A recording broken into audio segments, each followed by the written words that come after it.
Zəncirin ortasında gəlibdir. Və yaxud da buradan götürək. Sitozin azot əsaslı nukleotid. Düzdür?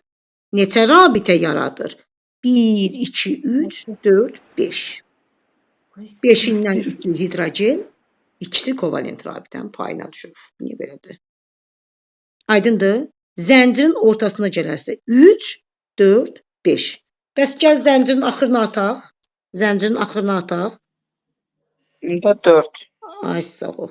Burada olacaq H3PO4 özündən yuxarı.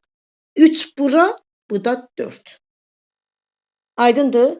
Sitozin, guanin zəncirin başında gələrsə 4 rabitənin, bunun 3-ü hidrogen, 1-i kovalent rabitənin hesabına. Adenin, timin zəncirin sonunda başında gələrsə 3 rabitənin hesabına, 2-si hidrogen, 1-i kovalent. Guanin, sitozin zəncirin ortasında gələrsə 5 rabitənin hesabına, 5 rabitə yaradır. 3-ü hidrogen, 2 kovalent.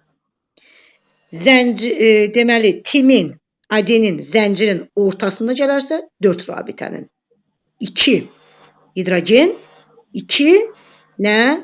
Kovalent rabitənin hesabına 4 rabitə. Müəllimə, səsi bağla orada. 4 rabitə yaradır. Aydındır? Və belə sual da verə bilər müəllimlər sizə. Hansı azot əsaslı nukleotiddir ki, arasında olan hidrogen rabitəsinin sayı, nukleotidlər arası kovalent rabitənin sayına bərabərdir. Görün, nə gözəl sualdır. Burada söhbət nədən gedir? Adenindən, timindən gedir. Düzdür? Adenindən timin arasında necə hidrogen rabitəsi var? 2 hidrogen rabitəsi yoxdur. 2 hidrogen, 2 kovalent. Ay sağ ol. 2 dənə kovalent rabitə yaradıb mı? Vəssalam. Deməli, yalnız adenin və timin arasında hidrogen rabitənin sayı onların yaratdığı nukleotidlər arası kovalent rabitənin sayına bərabərdir. Zəncirin ortasında olarsa. Aydın oldu?